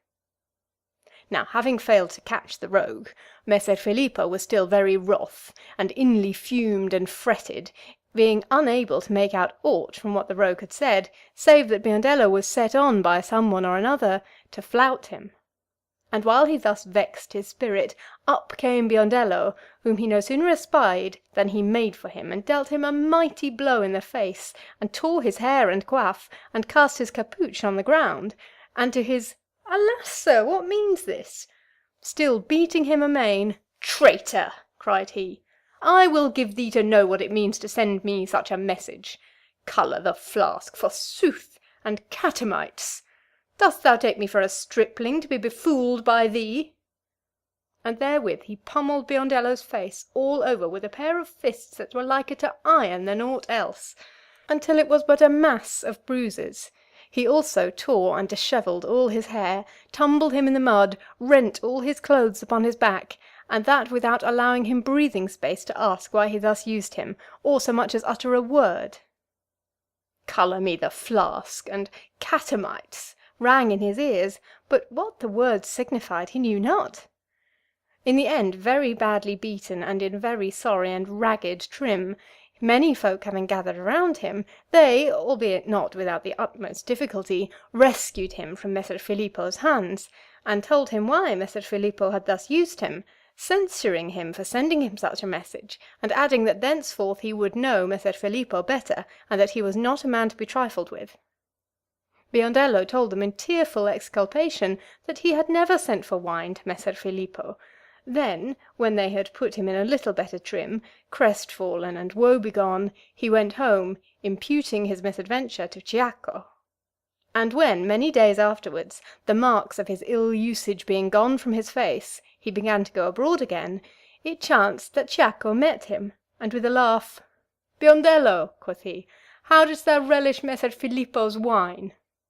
"Why, as to that," replied Biondello, "would thou hadst relished the lampreys of Messer Corso as much." "So," returned Ciacco, "such meat as thou then gavest me, thou mayst henceforth give me as often as thou art so minded, and I will give thee even such drink as I have given thee." So Biondello, witting that against Ciacco his might was not equal to his spite, prayed God for his peace, and was careful never to flout him again. End of Day 9, the 8th Story. Day 9, the 9th Story. Two young men ask counsel of Solomon, the one how he is to make himself beloved, the other how he is to reduce an unruly wife to order. The king bids the one to love, and the other to go to the bridge of geese. None now remained to tell save the queen, unless she were minded to infringe Dioneo's privilege. Wherefore, when the ladies had laughed their fill over the misfortunes of Biondello, thus gaily the queen began. Observe, we lovesome ladies, the order of things with a sound mind, and we shall readily perceive that we women are one and all subjected by nature and custom and law unto man, by him to be ruled and governed at his discretion. Wherefore she that would fain enjoy quietude and solace and comfort with the man to whom she belongs, ought not only to be chaste, but lowly, patient, and obedient, the which is the discreet wife's chief and most precious possession. And if the laws, which in all matters have regard unto the common weal, and use and wont or custom, call it what you will, a power very great and to be had in awe, should not suffice to school us thereto, yet abundantly clear is the witness of nature, which has fashioned our frames delicate and sensitive, and our spirits timorous and fearful, and has decreed that our bodily strength shall be slight, our voices tunable, and our movements graceful, which qualities do all avouch that we have need of others' governance. And whoso has need of succour and governance ought in all reason to be obedient and submissive and reverent towards his governor.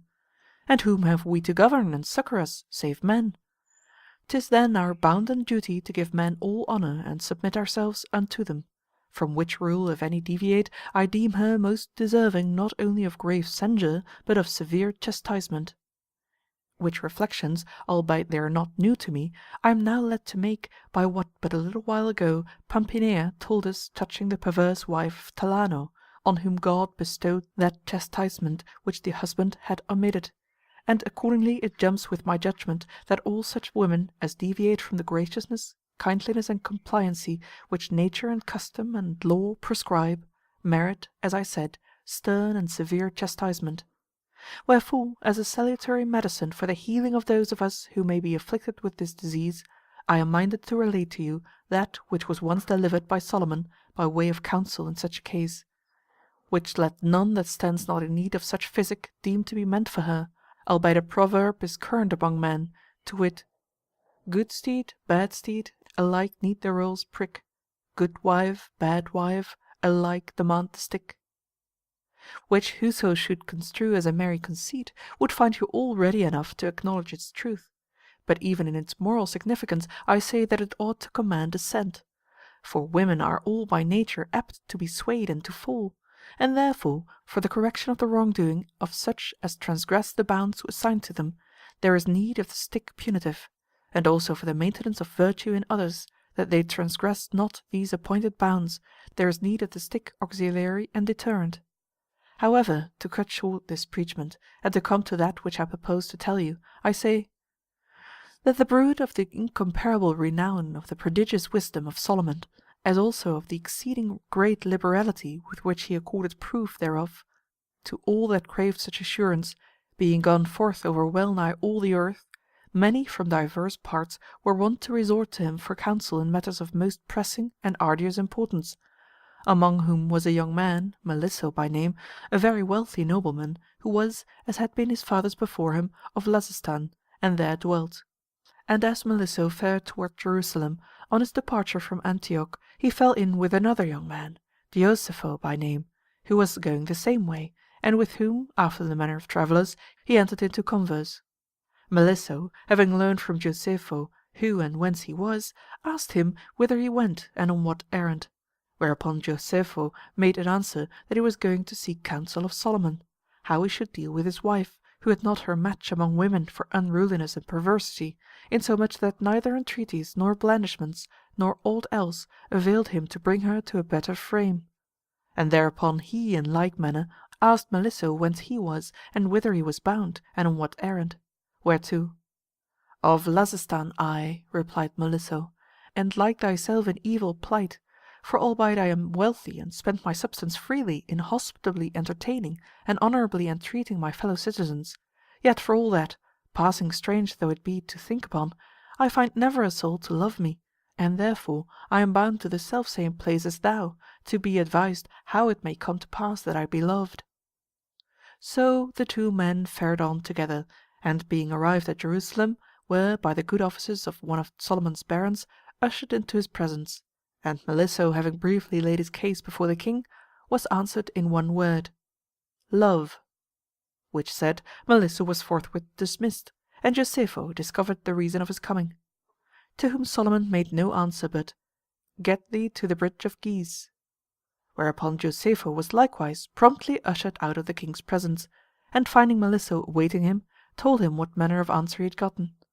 Which utterances of the king the two men pondered, but finding therein naught that was helpful or relevant to their need, they doubted the king had but mocked them, and set forth upon their homeward journey. Now when they had been some days on the road, they came to a river, which was spanned by a fine bridge, and a great caravan of sumpter mules and horses being about to cross, they must needs tarry until the caravan had passed by. The more part of which had done so, when it chanced that a mule turned sulky, as we know they will not seldom do, and stood stock still, wherefore a muleteer took a stick and fell a-beating the mule therewith, albeit at first with no great vigour, to urge the mule forward. The mule, however, swerving now to this, now to the other side of the bridge, and sometimes facing about, utterly refused to go forward, whereat the muleteer, wroth beyond measure, fell a-belabouring him with the stick now on the head, now on the flanks, and anon on the croup, never so lustily, but all to no purpose. Which caused Melisso and Josepho ofttimes to say to him, "How now, caitiff, what is this thou doest? Wouldst kill the beast? Why not try if thou canst not manage him kindly and gently? Who would start sooner so than for this cudgelling of thine?" To whom, "You know your horses," replied the muleteer, "and I know my mule. Leave me to deal with him." Which said, he resumed his cudgelling of the mule, and laid about him on this side and on that to such purpose that he started him, and so the honours of the day rested with the muleteer. Now as the two young men were leaving the bridge behind them, Josepho asked the good man that sate at his head what the bridge was called, and was answered, "Sir, 'tis called the bridge of geese." Which Josepho no sooner heard than he called to mind Solomon's words, and turning to Melisso, "Now, comrade, I warrant thee I may yet find Solomon's counsel sound and good, for that I knew not how to beat my wife is abundantly clear to me, and this muleteer has shown me what I have to do." Now some days afterwards they arrived at Antioch, where Josepho prevailed upon Melisso to tarry with him and rest a day or two, and meeting with but a sorry welcome on the part of his wife, he told her to take her orders as to supper from Melisso, who, seeing that such was Josepho's will, briefly gave her his instructions. Which the lady, as had been her wont, not only did not obey, but contravened in almost every particular. Which Josepho marking, "Wast thou not told," quoth he angrily, "after what fashion thou wast to order the supper?" Whereto, "So," replied the lady haughtily, "what means this? If thou hast a mind to sup, why take not thy supper? No matter what I was told, 'tis thus I saw fit to order it. If it like thee, so be it; if not, 'tis thine affair." Melisso heard the lady with surprise and inward disapprobation. Josepho retorted, "Ay, wife, thou art still as thou wast used to be, but I will make thee mend thy manners." Then, turning to Melisso, "Friend," quoth he, "thou wilt soon prove the worth of Solomon's counsel, but, prithee, let it not irk thee to look on, and deem that what I shall do is but done in sport, and if thou shouldst be disposed to stand in my way, bear in mind how we were answered by the muleteer, when we pitied his mule." "I am in thy house," replied Melisso, "and thy pleasure is to me law." Thereupon Josepho took a stout cudgel cut from an oak sapling, and hied him into the room whither the lady had withdrawn from the table in high dudgeon, seized her by the hair, threw her on the floor at his feet, and fell a beating her amain with the cudgel. The lady at first uttered a shriek or two, from which she passed to threats, but seeing that, for all that, Josepho slackened not, by the time she was thoroughly well thrashed, she began to cry him mercy, imploring him not to kill her, and adding that henceforth his will should be to her for law. But still Josepho gave not over, but with every fresh fury dealt her mighty swinging blows, now about the ribs, now on the haunches, now over the shoulders. Nor had he done with the fair lady, until in short he had left never a bone or other part of her person whole, and he was fairly spent. Then returning to Melisso, "Tomorrow," quoth he, "we shall see whether get thee to the bridge of Guise will prove to have been sound advice or no." And so, having rested a while, and then washed his hands, he supped with Melisso.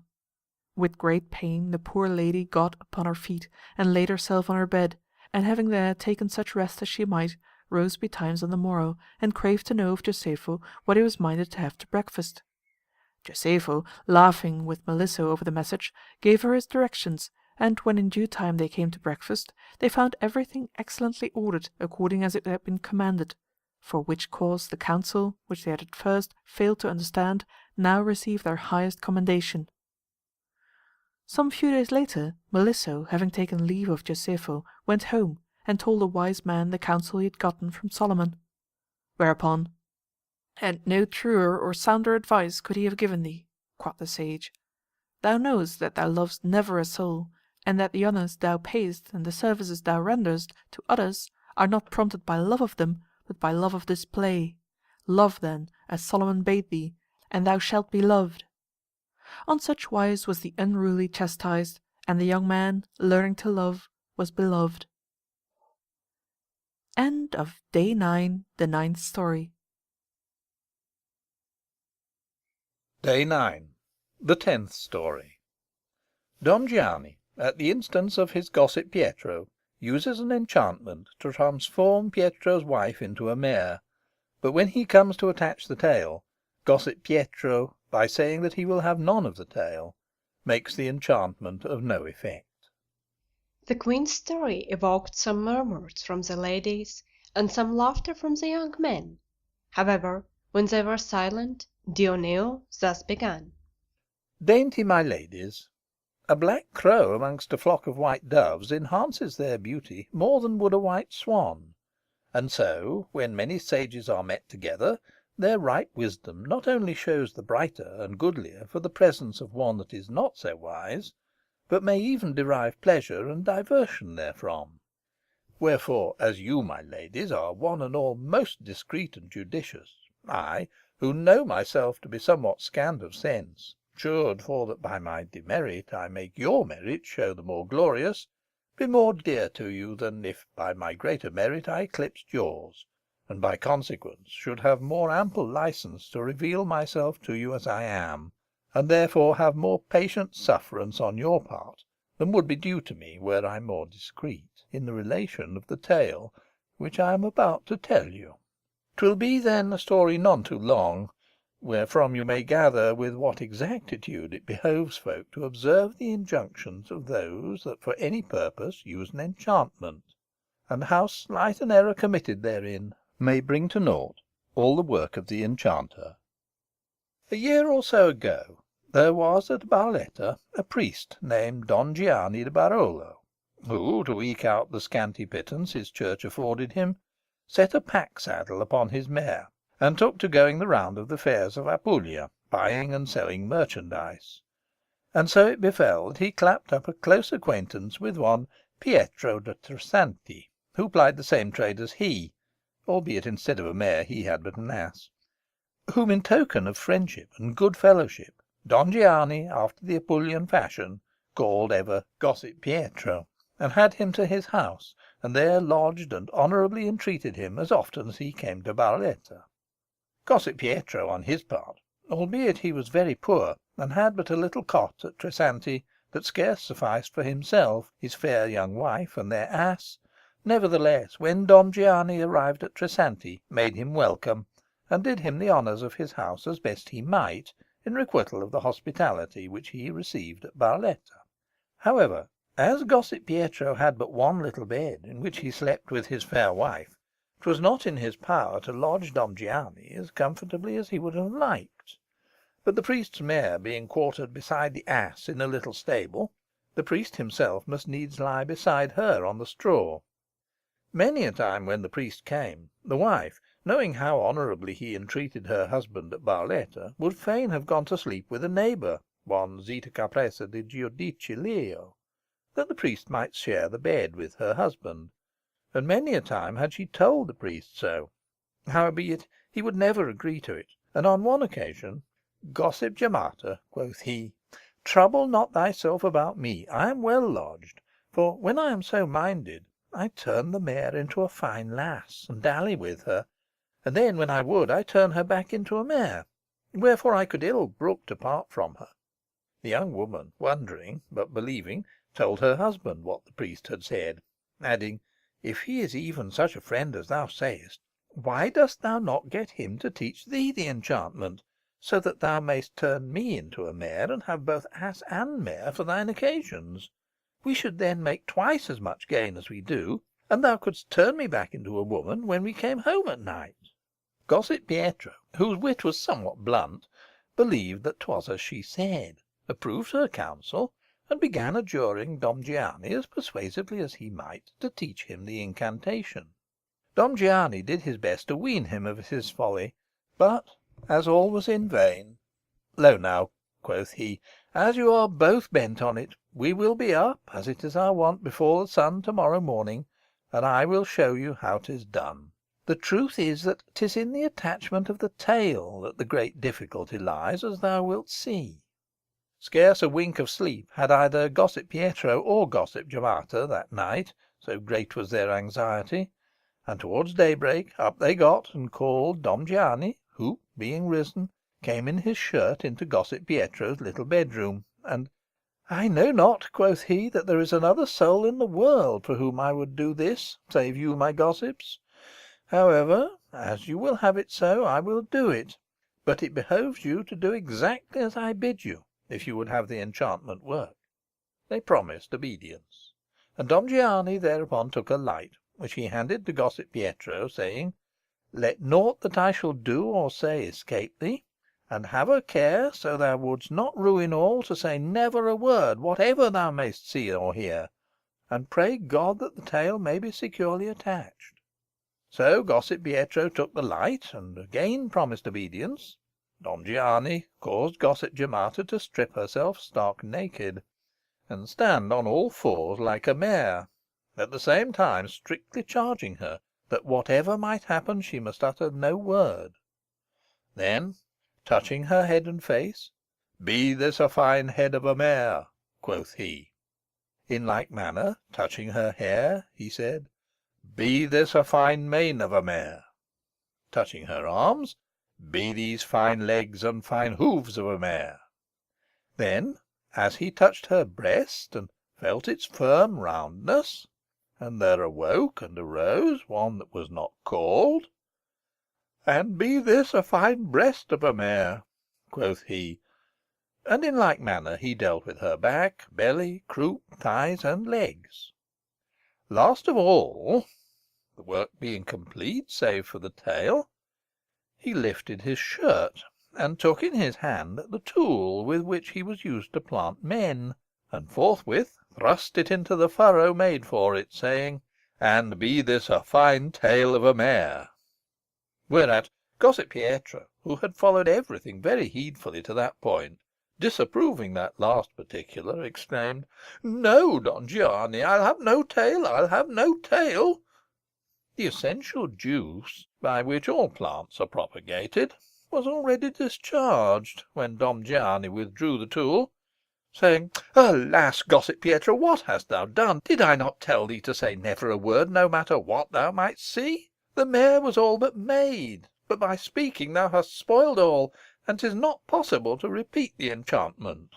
"Well and good," replied Gossip Pietro. "I would have none of that tail. Why saidst thou not to me, make it thou? And besides, thou wast attaching it too low."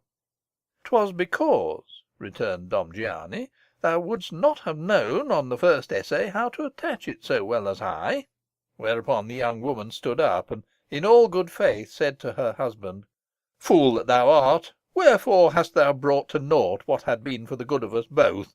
When didst thou ever see mare without a tail? So help me God, poor as thou art, thou deservest to be poorer still." So, after gossip Pietro's ill-timed speech, there being no way left of turning the young woman into a mare, downcast and melancholy she resumed her clothes, and gossip Pietro plied his old trade with his ass, and went with Dom Gianni to the fair of Bitonto, and never asked him to so serve him again. End of Day 9, the 10th Story. Day 9. The Conclusion. What laughter this story drew from the ladies, who understood it better than Dioneo had wished, may be left to the imagination of the fair one that now laughs thereat. However, as the stories were ended, and the sun now shone with a tempered radiance, the queen, witting that the end of her sovereignty was come, stood up and took off the crown, and set it on the head of Pamphilo, whom alone it now remained thus to honour, and said with a smile, "My lord, 'tis a great burden that falls upon thee, seeing that thou, coming last, art bound to make good my shortcomings and those of my predecessors, which God give thee grace to accomplish, even as he has given me grace to make thee king." "With gladsome acknowledgment of the honour, I doubt not," replied Pamphilo, "that, thanks to your noble qualities and those of my other subjects, I shall win even such praise as those that have borne sway before me." Then, following the example of his predecessors, he made all meet arrangements in concert with the seneschal, after which he turned to the expectant ladies, and thus spoke: "Enamoured my ladies, Emilia, our queen of today, deeming it proper to allow you an interval of rest to recruit your powers, gave you license to discourse of such matters as should most commend themselves to each in turn; and as thereby you are now rested, I judge that it is meet to revert to our accustomed rule; wherefore I ordain that for tomorrow you do each of you take thought how you may discourse of the ensuing theme, to wit, of such as in matters of love or otherwise have done something with liberality or magnificence. By the telling, and still more by the doing of such things, your spirits will assuredly be duly attuned and animated to emprise high and noble, whereby our life, which cannot be but brief, seeing that it is enshrined in a mortal body, fame shall perpetuate in glory, which whoso serves not the belly as do the beasts, must not only covet, but with all zeal seek after and labour to attain." The gay company having, one and all, approved the theme, rose at a word from their new king, and betook them to their wonted pastimes, and so, according as they severally had most leave, diverted them, until they blithely reunited for supper, which being served with all due care and dispatched, they rose up to dance, as they were wont, and when they had sung perhaps 1,000 ditties, fitter to please by their words than by any excellence of musical art, the king bade Neaphila sing one of her own account; and promptly and graciously, with voice clear and blithe, thus Neaphila sang: In prime of maidenhood, and fair and feet, mid spring's fresh foison, chant I merrily, thanks be to love, and to my fancies sweet. As o'er the grassy mead I, glancing fair, I mark it white and yellow and vermil, dight with flowers, the thorny rose, the lily white.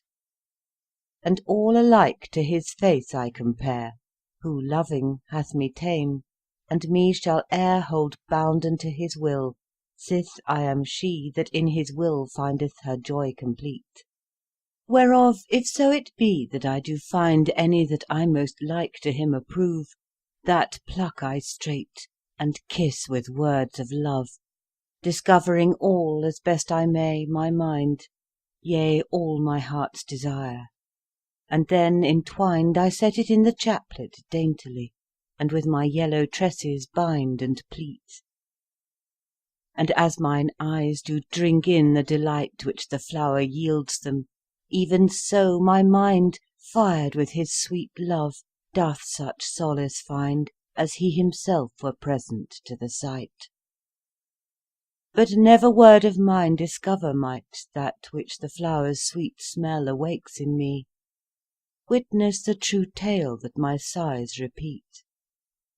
For from my bosom gentle and hot they fly, not like the gusty sighs that others heave whenas they languish and do sorely grieve, and to my love incontinent they hie, whereof when he is ware, he by and by to me would hasting cometh suddenly, when, lest I faint, I cry, come, I entreat.